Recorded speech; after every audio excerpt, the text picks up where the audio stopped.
Good morning, everybody. Uneducated Economist here. Got an article I want to share with you guys coming out of China talking about some of the manufacturing issues that are taking place over there.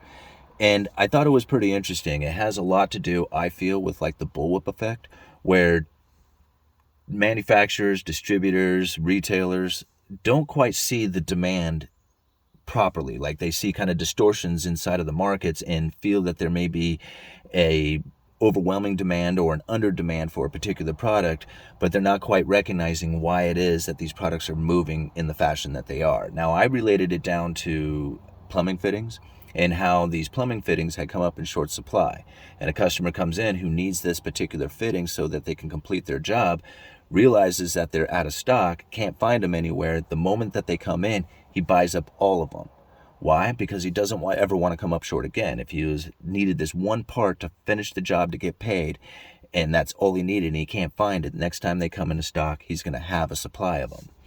So this happens quite a bit. Now, if you can imagine, like, if more than one customer does this, the store is seeing a higher demand for these fittings than what would typically exist. Like normally the customer will come in and just buy one because there's always one there.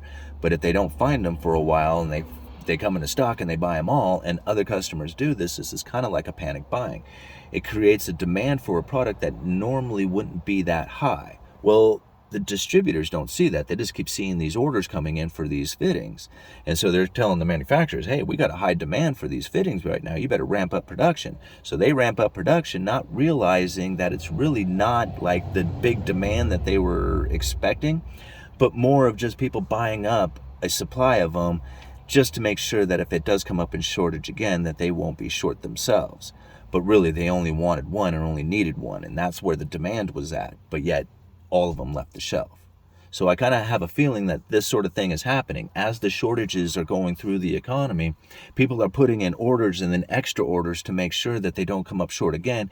And these producers are seeing all these orders coming in, and they're like, man, how do we fill all this stuff? Well, listen to this.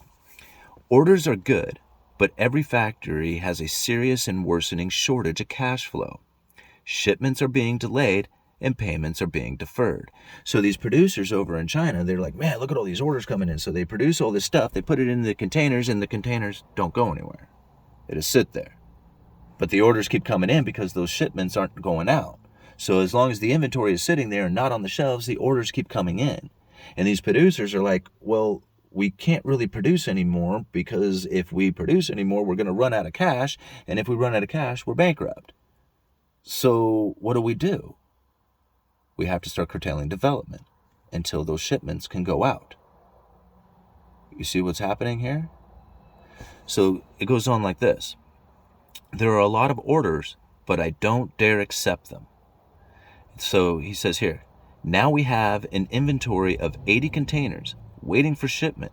I'm running out of funds and under a lot of pressure to pay for my operations, like other factories here.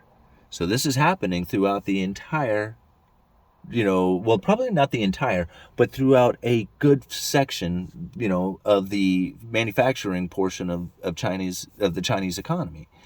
So you think about this. This is like something that is probably happening on a grand scale. And if you kind of relate it to like lumber, it's very much in the same situation when it comes to the producers. Now, lumber is a lot different because it was actually an oversupply that they have done that's caused the prices to come down. I mean, all these producers of lumber just ramped up production, filled in, the demand, and then realized the demand probably wasn't as high as, they had expected it to be, because all the lumber yards who kept running up short kept ordering as much as they could to try and fill in that demand. And next thing you know, the demand wasn't as big as everybody thought, and the prices come down, and everybody's stuck on high, expensive lumber.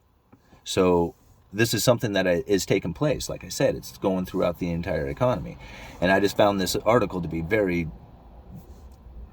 very interesting, and how it kind of relates with this bullwhip effect. And I don't know if I'm explaining that right, but let me read on here. But if we, the Chinese factories, can't ship in time and clothes are out of season, the buyers can easily cancel their orders.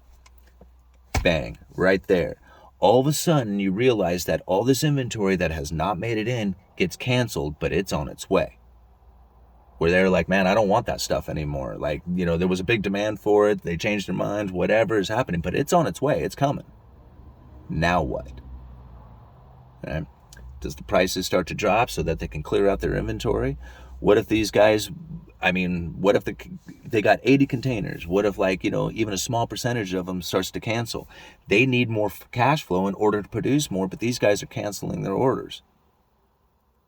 What's kind of ripple effect is this going to start taking on the rest of the economy? It's something to watch for. I found this to be a very interesting article. Anyway, let's have a discussion about that. Let me open the mail here. So I had this piece of mail that I got last week, and to be honest, I messed up the video that I was going to do when I opened it, and I put it in the glove box because I had to go do something else, and I kind of forgot about it. So I'm really sorry about this, GK. I'm sure you know who you are. All righty.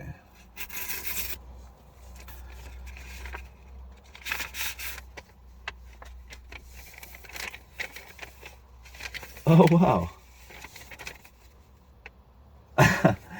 UE encloses an inflation novelty penny from 1974. I found it in my in-laws' house. Very relevant today. I understand your reasoning for not wanting to relocate from where you grew up. I totally get it. I was in a similar situation also.